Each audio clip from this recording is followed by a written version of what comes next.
A short time ago, the sun went down on Formula One as it used to be.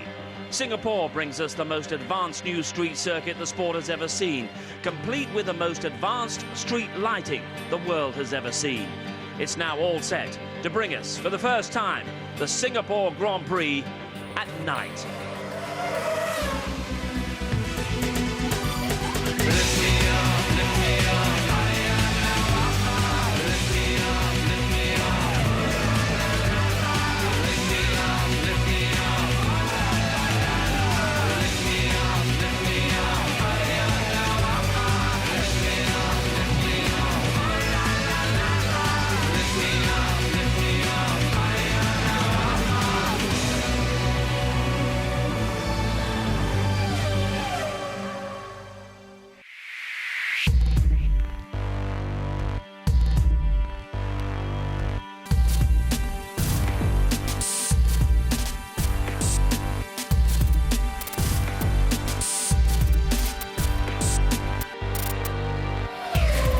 Some felt it wasn't possible, and some remain to be convinced. Spectacular Singapore is ready for Formula One, but is its city centre circuit able to produce the racing that the nighttime fans have come to see? Yesterday, one man in particular proved that even racing under lights, Formula One drivers can produce their brave and brilliant best. It's all now on these last few corners for 27-year-old Felipe Massa. 1 point behind Hamilton in the Drivers' Championship. Going into tomorrow's Grand Prix, can he take pole? Yes, he can! A stunning lap by Felipe Massa. Done it, mate. Done it. Brilliant. Absolutely fantastic. Hamilton is behind you. I think that was an absolutely stunning lap, Felipe.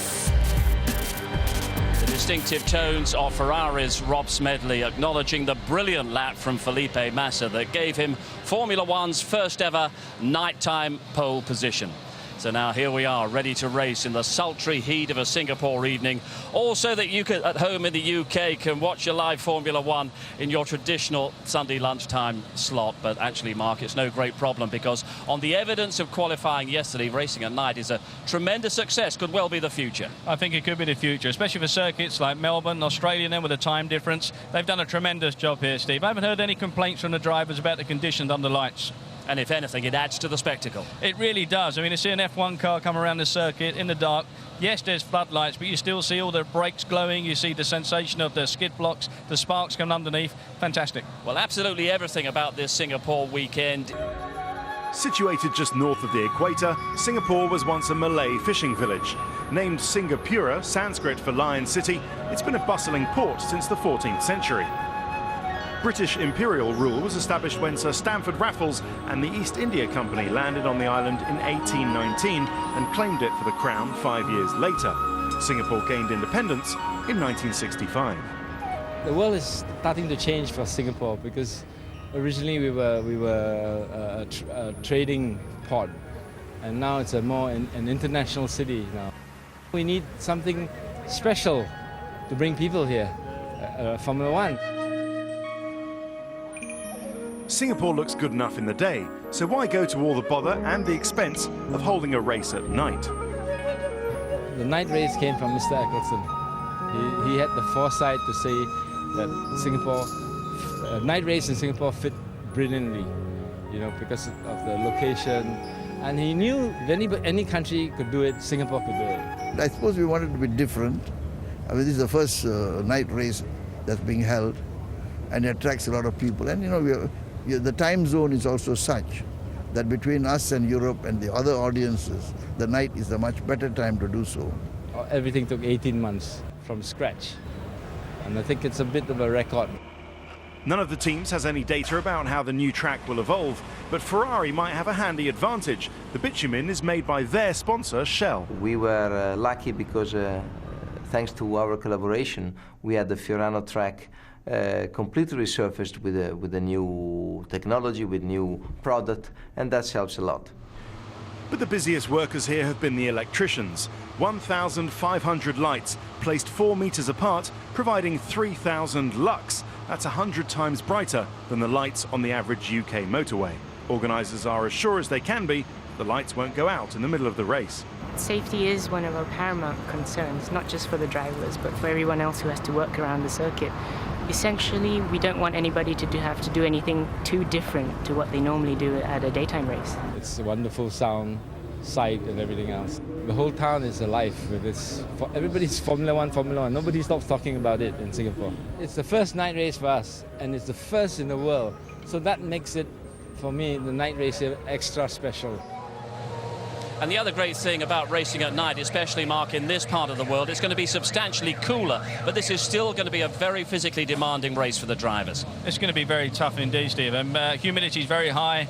The work rate's very intense around here. So many corners, but the bumps on the circuit are taking their toll. That's coming through the chassis, through the driver. They've got to absorb all that energy being transferred. So very difficult for the guys. And Singapore at this time of year is also famous for its rain, its thunderstorms. There was a big storm just about 5 kilometres away from here about half an hour ago. Everyone up and down the pit lane is very nervous. They are concerned because when it does rain here, it comes down very thick and fast. And I think the drainage may be a bit of an issue.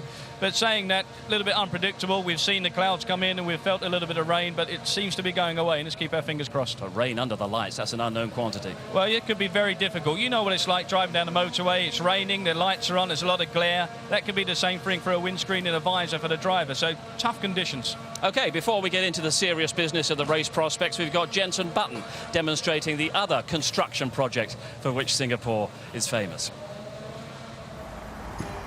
What about this fantastic building we're in at the moment? Had you heard of this place before? The Raffles Hotel. It's the oldest hotel in Singapore. It's beautiful, it really is. Tell me about what you've just been doing upstairs with Jimmy the barman. With Jimmy the barman upstairs, we've been making a Singapore sling, which I must admit is quite alcoholic. It's a very alcoholic drink, very sweet, and he's been showing me some of his skills. Tell me a bit about the ingredients, what you put into it. Ingredients in a Singapore sling. It's mostly gin-based. There's a cherry liqueur. There is Cointreau in it. There is like a herbal liqueur also. And then quite a bit of pineapple juice and lemon juice. And shake it up, and there you go. The Singapore sling, the most expensive drink in Singapore, I think.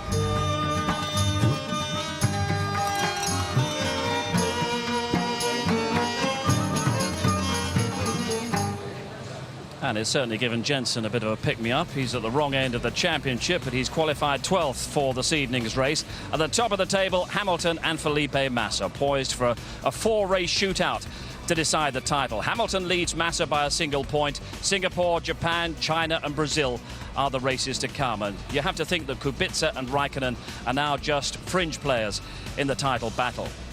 Constructors' Championship has become pretty intense, with Ferrari and McLaren separated by just 5 points, even after the Paris appeal against the result of the Belgian Grand Prix went against McLaren.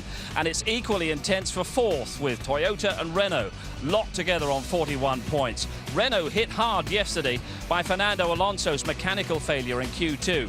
And James Allen can take us through all the details of qualifying.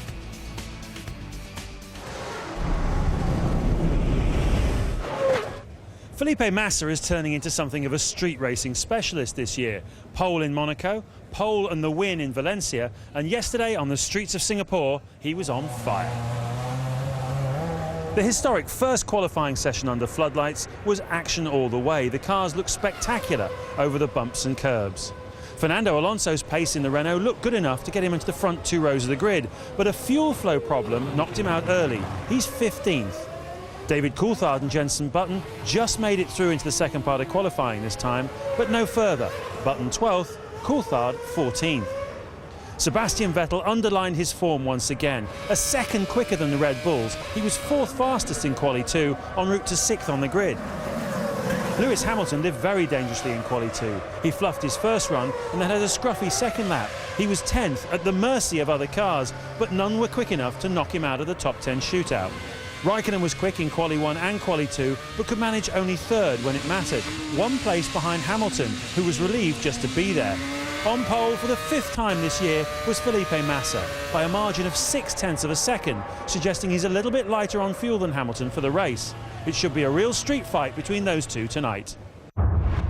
I think we have a great race pace. I think we have a good car which take care about the tires, so that can be for sure important for the race tomorrow. Strategically, why is it important to be at the front here, given what we think will happen with overtaking? Well, first of all, you set your pace, and second here is almost impossible to overtake, and it's always better to be in the front and have a clear view about everything. I didn't heat the rear brakes up well enough, and so then I had a problem with them. I went into turn 1 and they didn't work, so I went straight on, and then it took ages to get them back. So it was a little bit of a disadvantage, but fortunately I got through. And you know, so to be on the front row, considering we had that issue, I think I'll take it. It's very, very tricky, to be honest. You need to be focused all throughout the lap, and the lap is very long, so nearly 2 minutes flat out through the city here. But you know, in the end, we are very, very happy. So let's take a look at the grid for the first ever Formula One night race. On pole for the 5th time this season, Felipe Massa. Lewis Hamilton alongside. What a wonderful scrap that's going to be. Raikkonen hasn't been on the front row for 7 races. Kubica is 4th. Kovalainen 5th, with Vettel a second quicker than the Red Bulls in 6th. Timo Glock, outstanding in the Toyota, has Nico Rosberg for company.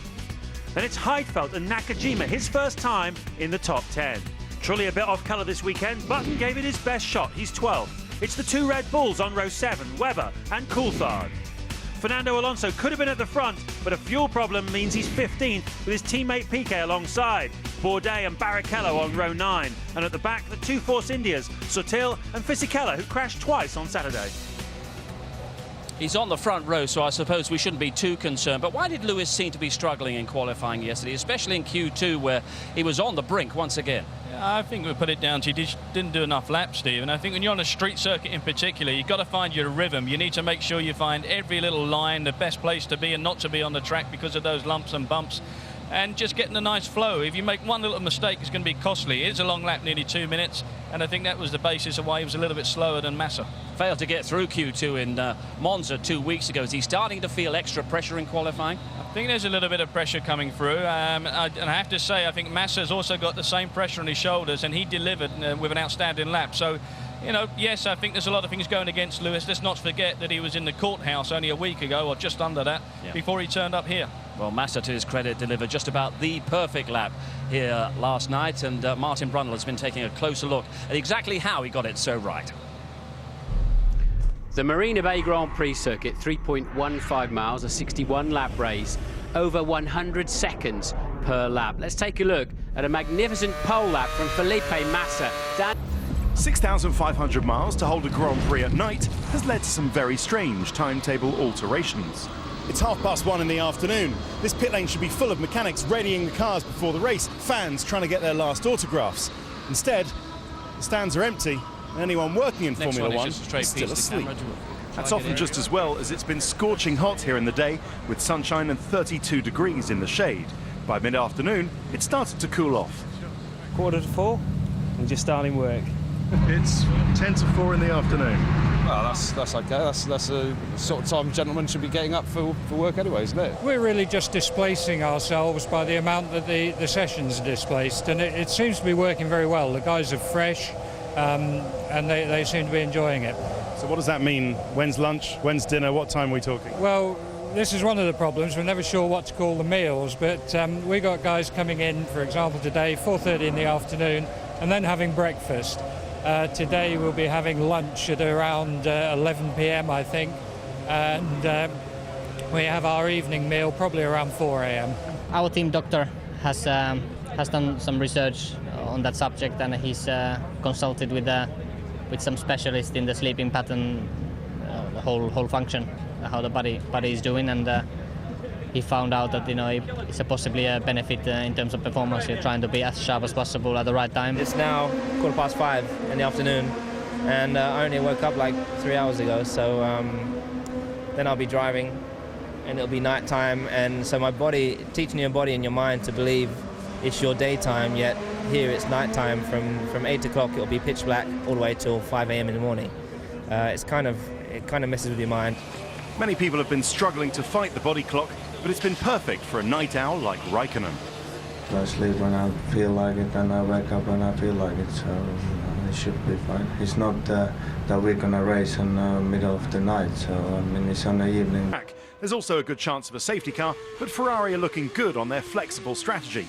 A short first stint 2-stop or a standard 3-stop. So we just need to do the best we can in the strategies in the race, and let's concentrate. We can finish the race tomorrow because it will be a very long. It's almost impossible to overtake, and it's always better to be in the front and have a clear view about everything.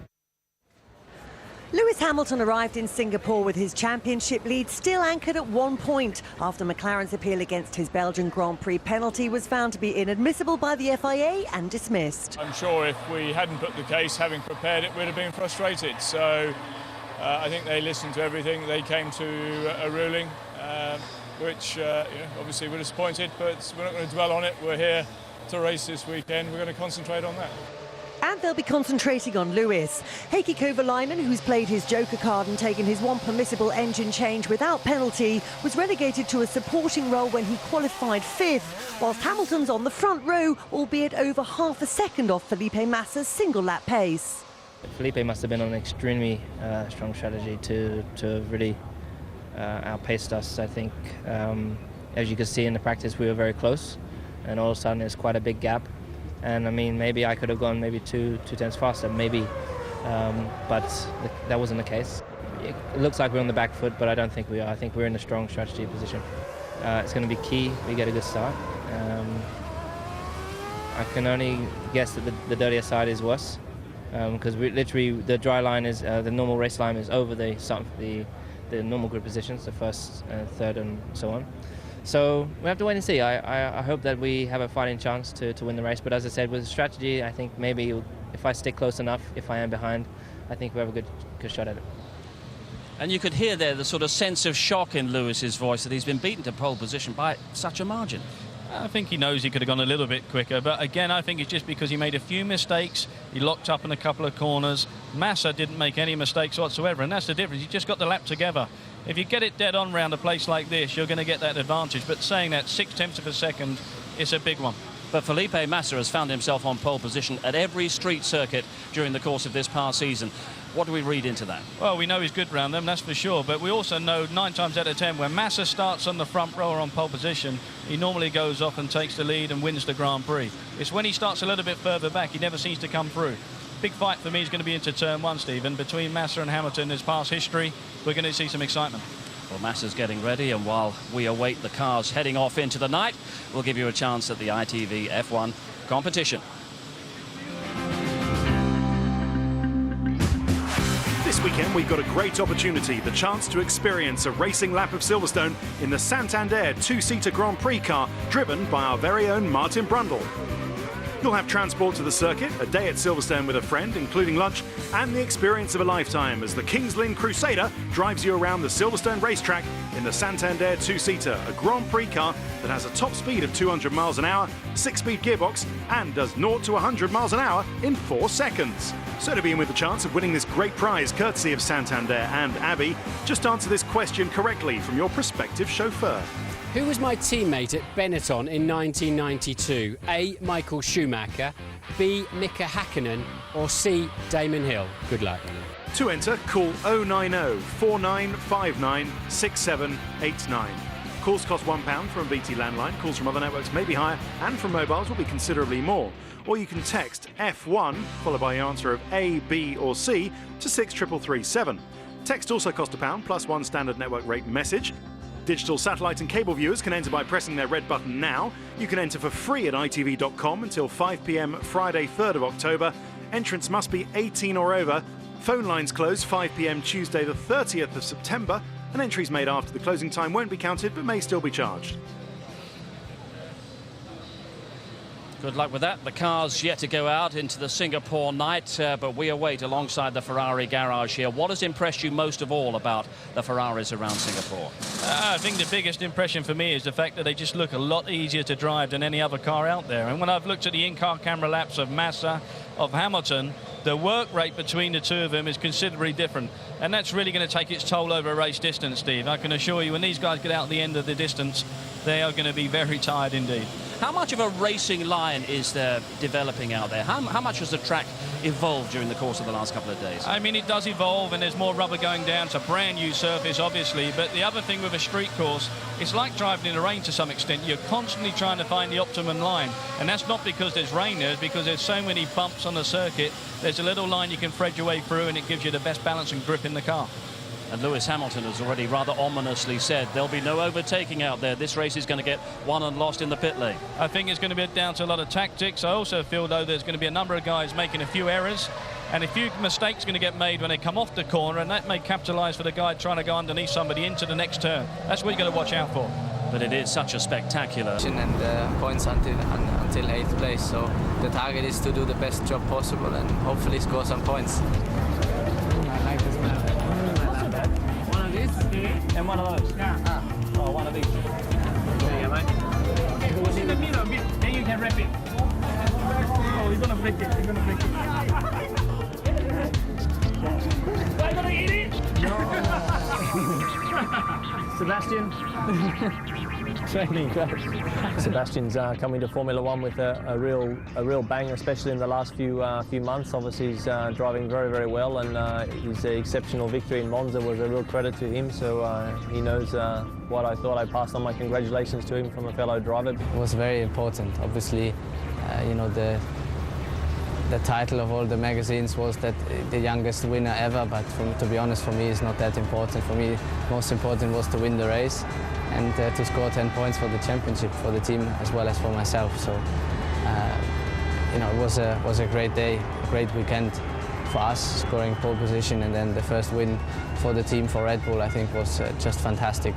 And you know, it's nice when you can give this kind of result back to the team. You know, everybody was extremely happy, and we do not have the same manpower as the big teams and not the same budget, but we are every single member of the team is pushing very hard to, you know, close that gap.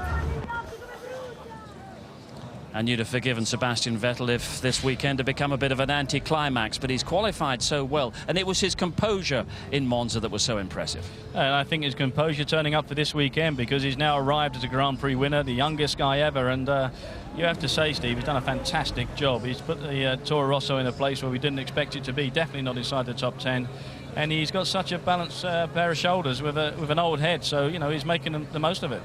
One change to the grid from qualifying last night. Nick Heidfeld, a 3-place penalty for supposedly impeding Barrichello in the pit lane entrance. We analysed that last night. That seems so harsh. I don't actually get that one at all. He was in the pit lane, and there's nothing else he could have done. The pit lane was there, he was inside it, and then Barrichello came along. Yeah, he's impeded, but at the same point, there was nothing else he could have done either. So very difficult to work that one out.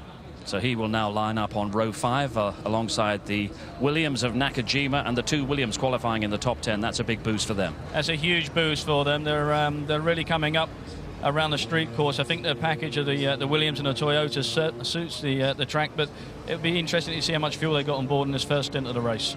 It's Shilpa Shetty gracing the grid. Is that Big Brother, was that? I don't know. Anyway, it's packed with celebrities down there on that Singapore grid, and we'll be down there with Martin Brundle in just a moment. And it certainly has got an extra glamour if Formula One actually needed extra glamour. I think you've got to say it's a comparable one to Monaco, and a little bit extra buzz because of the lights, and it does make spectacular. Talking of extra glamour, we can go straight to Martin Brundle. Hello team, welcome to the grid. Tremendous atmosphere down here. You don't see much of the crowd, you know, because the track is so well illuminated. And take a look at that, wonderful crowd, a lot of anticipation and excitement here. They're ready for a Grand Prix. Now take a look also down into turn 1. It's a reasonable run down there, and look what awaits the drivers. Don't you just fancy sitting on the front row of the grid with that ahead of you, and what's actually going to be a very tough race. So it's going to be challenging, I think, for the drivers and teams alike. It's going to be a very, very... well, the humidity is high. Probably feels slightly cooler than other evenings, which might give them half a chance. And of course, we've seen how bumpy it is. So it's going to be a long race, 1 3/4 hours. And they're going to be using quite a lot of different strategies. Let's see if we can have a quick word with... you're still there, Andy. Felipe, 30 seconds. Yeah, top man. So... brilliant pole position. You were so calm on that lap. It just looked perfect from where we were sitting. Yeah, it was a great pole position for sure. It's always nice to start in a difficult race like that on pole. But we have 61 laps now, which we need to do a similar job. Now, I notice you've got a clear visor on your helmet. Some are using tinted. Is it a problem with the reflections and that? Or? No, for sure the clean visor is better for the visibility, so you can see everything, and for the moment it was not a problem. Bumps and humidity, is everybody going to cope with that, or will it be a factor later in the Grand Prix? Yeah, it will be difficult for everybody, but you know, hopefully we finish in a good shape. I'll get out of your face, see who else we can find. And yeah, so there's the challenge then. And with the bumps, I want to try and find one of the engineers or something. The bumps on the track, remember they've got what we call the plank underneath that mustn't wear down. We've seen the things running along the racetrack, and at the end of the race, if they're worn out too much, that's to make sure they don't run too low a ride height. If they wear out too much, they'll be disqualified. They've really got to get that absolutely right. Raise the car too much, and you lose the performance. Apparently, Hakkinen is around here somewhere. He's talking to a load of boring TV journalists there. And ITV, no, it is ITV. How are you doing, Team Renault? Are you the sponsors here this weekend? We are. Well, we are always on track, but ING, of course, is very happy to be at the Singapore night race. How do you think our logo looks in the dark? I think your logo looks the same as it does in the daylight, to be honest. It looks fine, but I'm going to move on. Bernie, let's just put into this little arc. What do you think? You pleased?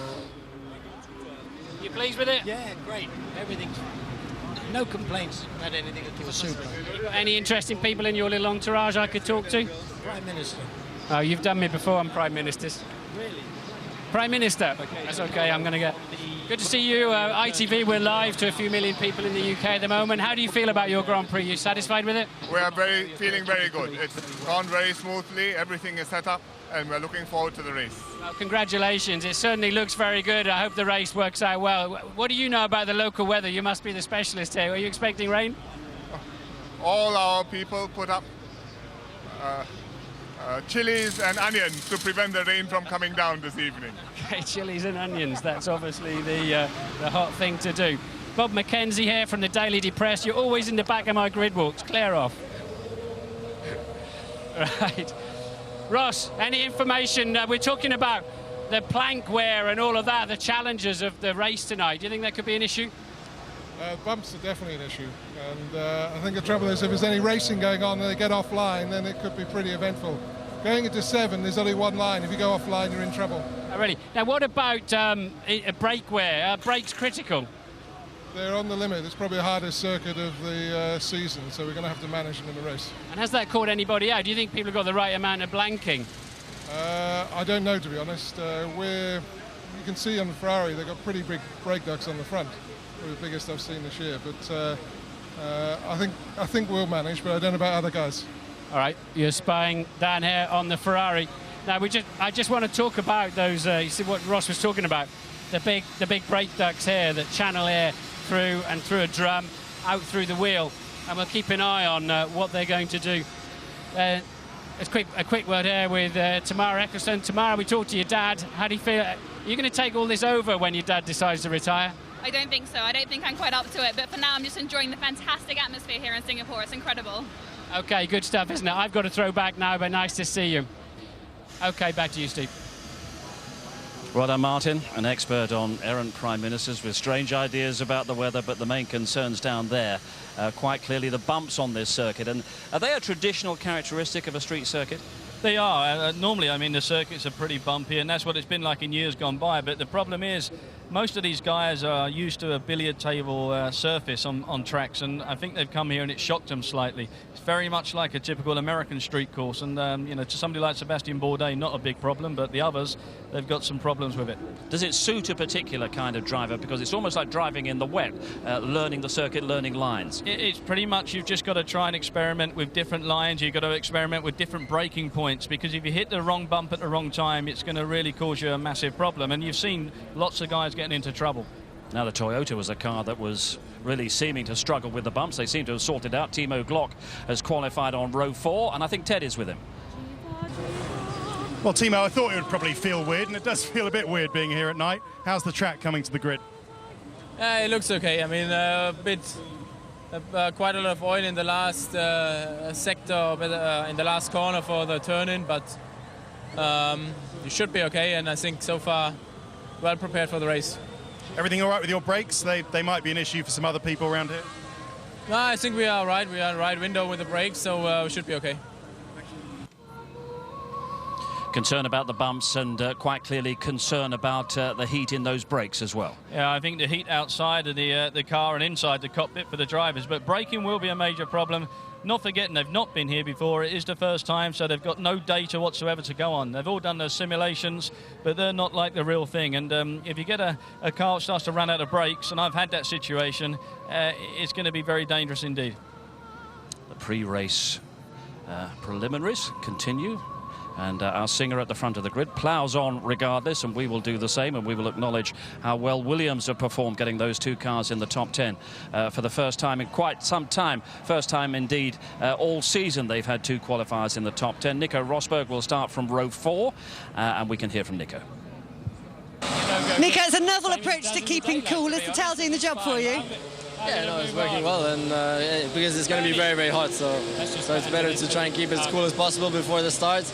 But I think it's going to be a good race. I think it's going to be very tough also for the car because there's just so many bumps and everything, so it's going to be quite tough, and have to try and get to the end, obviously. But I think we have a good chance. We're starting 8th, so we have a good chance definitely to score some points. I know you were a bit disappointed after qualifying yesterday, but I mean, it has been a good session for you so far, both cars in the top 10. Yeah, of course. I was just disappointed because you see yourself 5th place in Q2, and of course you don't really think about the fact that Lewis is still behind you and people like that Heidfeld. But still, you see yourself in 5th place and you think, okay, come on, this is going to be brilliant stuff. And then 8th on the grid, not quite what I expect, but still, I mean, of course, it's very good. See you at the finish. Yeah, thank you. I remember about 5 minutes before that race in Valencia, we were predicting something like half a dozen safety cars to be seen during the course of the afternoon. Do we feel more confident that this race is going to be broken up? I think there'll be a safety car at some point, that's for sure. But there's a guy there who's got the biggest disappointment of the weekend so far, because his pace in the Renault during the practice sessions and coming up to qualifying was sensational, and he had the best chance of getting a front row. But things didn't go according to plan. The car broke down, and he's somewhat down the grid. Never seen him so devastated as his body language when he got out of the car last night. You know why, Steve? Because he's been driving a car which is pretty much known in performance and a grid slot every race he's got to this season so far. And this one he turned up, and there was a car what worked for him, and all of a sudden he can see himself back at the front where he truly belongs. So what's going to decide it? Tactics? Pit stops? What? First corner is going to decide it pretty much, but I think that's going to be down to Lewis and Massa making sure to keep it clean. But it's going to be strategic, and it's going to be who's got the fuel on for the first stint. And if the weather doesn't come into play, it's going to run all the way with those pit stops. They're going to be the major factor in this. And it's going to be pretty humid, it's going to be pretty warm, and it's going to be pretty tough on those drivers. It's a long race coming up. But you do get the feeling that for the drivers now, all the novelty of this weekend has now sort of worn off. They're firmly locked into a European time zone, most of them. And for them, it's coming up to 1 o'clock in the afternoon, even though darkness has fallen here in Singapore. The street lights will look like daylight. There's the traditional pre-race hug for Lewis Hamilton. There's a race to be won on a very challenging circuit. The start of the Singapore Grand Prix is just a few minutes away.